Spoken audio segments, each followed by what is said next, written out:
Hi there, Smart Driver. Rick with Smart Drive Test talking to you today about weight compliance for CDL drivers. This is the first thing that diesel bears are going to check when you roll over the scale at the chicken house. And yes, it is your responsibility as the driver to make sure that you're in compliance with weights on your big truck. Stick around. We'll be right back with that information.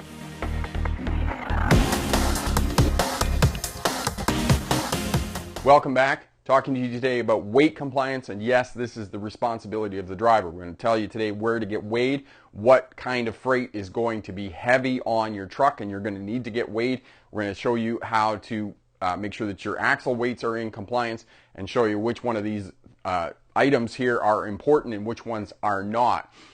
Gross vehicle weight rating is the overall weight of your truck. So tandem in Canada and the United States, this is mostly what we're going to talk about today. There are exceptions to this in Canada and the United States, but mostly in North America, tandem is what we're going to be hauling. 2 axles on the back of the truck, 2 axles on the trailer. So overall gross vehicle weight rating is 80,000 pounds in the United States. In Canada, it's 39,500 kilograms. It's a bit more in Canada than it is in the States.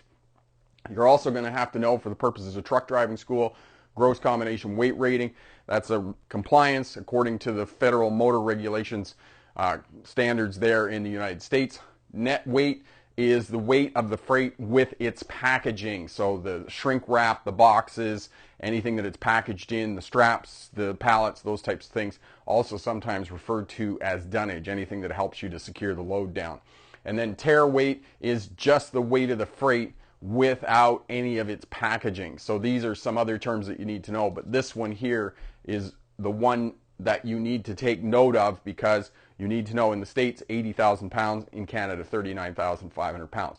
If you're hauling Super Bs or you're hauling a Tridem, which is 3 axles on the back of a trailer, then you're going to need to know what the weights are for those, and the company that you work for will train you on that for compliance.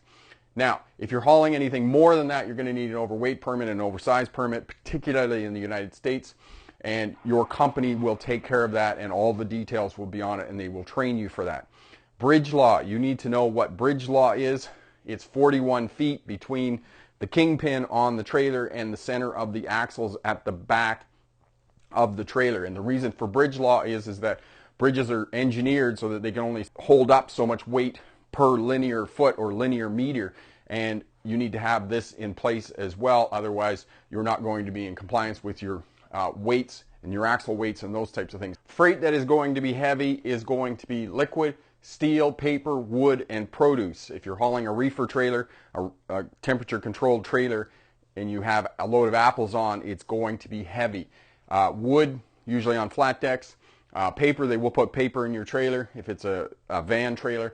And steel, recycled steel, scrap metal, they will put it on if they got it on pallets and those types of things. Or rolls of steel will be heavy, and anything juice, bottles of water, if you're hauling tanker trailers, then all of these are going to be heavy, and you're going to have to weigh your truck before you get to the scale where the DOT officers are waiting for you.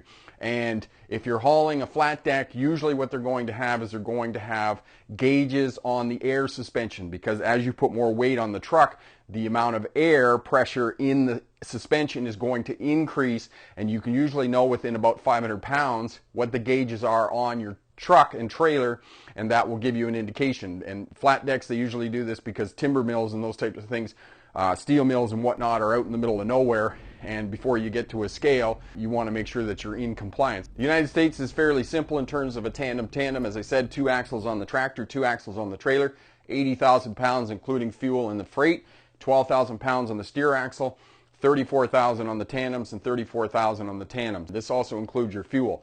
Do not go and get loaded to the maximum amount of weight that you're allowed on the truck and have a quarter tank of fuel, because if you're driving from California to South Carolina, it's going to be a long trip if you have to fuel up and keep it at a quarter tank of fuel for the whole way. And don't underestimate this, because if you've got tanks that hold 300 gallons of fuel, that's 3,000 pounds of fuel on your truck, and you have to factor that in for your overall gross vehicle weight. If you're running in a state that allows you a Tridem, they allow 42,000 pounds on the Tridem, and it's going to be 88,000 pounds overall gross vehicle weight. In Canada, it's 39,500 kilograms on a tandem, 5,500 kilograms on the steer axles, 17 on each one of the tandems. And if you're running a Tridem in Canada, most provinces will allow 23,000 kilograms on your Tridem on the back, which gives you 45,500 kilograms overall gross vehicle weight. And this is what you need to know to be in compliance. After the freight is loaded on your truck, you're going to know whether you need to go and get scaled or not, because you're going to know it's heavy. It's paper, it's liquid, juice, timber, whatnot. Where do I find a scale? If you ask at the shipper that loaded your truck where there's a scale, they will be able to tell you where you can find a scale. Now, these are the places that you can usually find a scale. Definitely at truck stops. Quarries will have scales, salvage yards, public scales. These are rare, but you can find them. Logging mills, recycling depots, places that they recycle paper and whatnot will have scales. And then, of course, there's the DOT scales. If the scale's not open, they leave the scale on for you so you can go over and run over the scale and know whether you're in compliance or not. So these are the places that you can find scales. There's going to be two types of scales. Most of the scales at the truck stops are going to be CAT scales. They're going to be axle weights and an overall gross vehicle weight. So when you pull your truck onto the scale, they're going to weigh each one of the axles, and they'll give you the weight, and you'll know whether you're in compliance for axle weights and overall gross vehicle weight.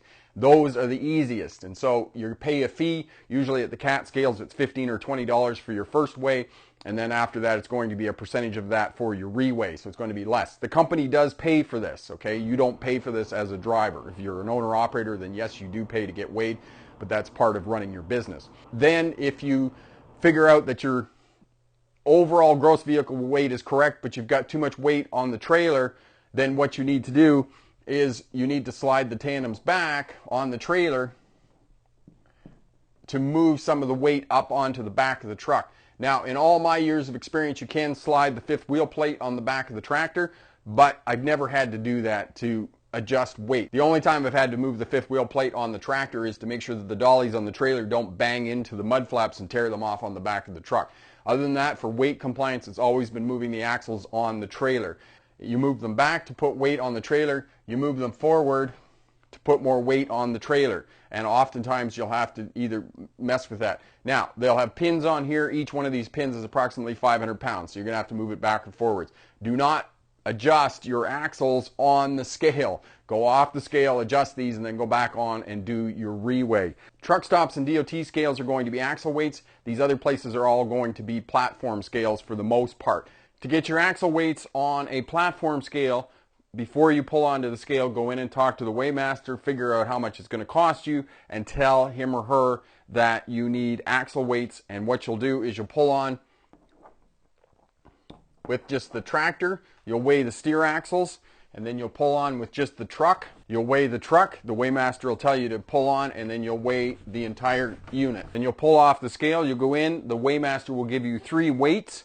They'll give you the steer axle weights, they'll give you the weight of the tractor, and then they'll give you the weight of the whole truck. And you have to do a simple bit of math to be able to figure out your steer axle. You already have your steer axle by itself because you weighed this by itself.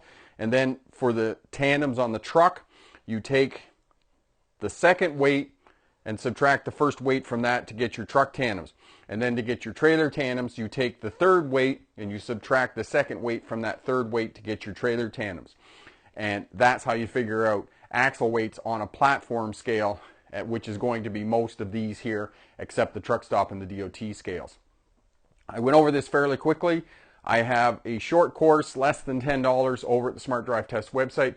Click the link up in the corner. You can go over there and sign up for that course, and that will give you exercises to figure out what your axle weights are and how to figure this out, and more details about all of this, where to find scales, what happens if you're hauling flat decks and those types of things. So it's a really good course. Save you money so that you don't get a ticket at the DOT scale, because remember, if you get a fine for being overweight or your axle weights are not in compliance, the fine goes to you, not the company. The only thing the company pays for is for you to weigh your truck. They don't pay for the weight, and you may even get fired if you have freight on here and it has to be moved and they have to call a crane out to the scale house, because oftentimes if the freight has to be adjusted or moved on the truck or trailer, or if you're driving just a straight truck, then that charge could go to you and you could definitely be fired. We had this happen a few times when I was working at a flat deck company hauling timber, that they had to haul cranes out and bring another truck out to put the excess weight onto another truck. All of this costs thousands and thousands of dollars. So be in compliance. Head over to the Smart Drive Test website and sign up for that course and get a certificate at the end that you took this course on weight compliance. Another feather in your cap when you're going to apply for jobs. For another video, click here. To subscribe, click here. And remember, pick the best answer, not necessarily the right answer. Have a great day. Bye now.